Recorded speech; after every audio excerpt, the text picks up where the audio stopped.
Mitovi o samoodbrani, prvi deo, dve najčešće zablude. Prva zabluda o samoodbrani da je jedan mesec treninga dovoljan da vas pretvori u mašinu za gaženje neprijatelja.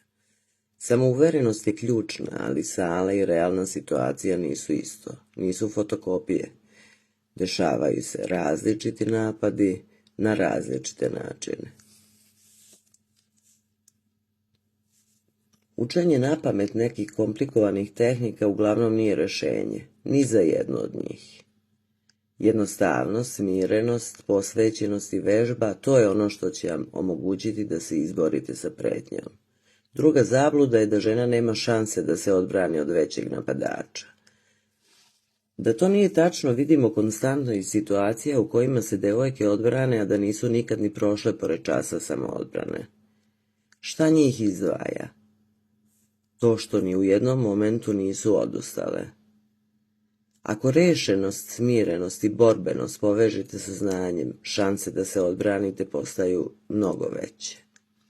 Nije dovoljno samo lupati u džak i bacati instruktora levo-desno po sali, a ruku na srce ni instruktor vas nije napao punom silinom. Potrebno je razumeti da nanošenje bola i povrede nije isto, potrebno je posvetiti se. Potrebno je uz fizičke tehnike raditi na psihičkom stanju, jer je psihička spremnost presudna u situaciji napada.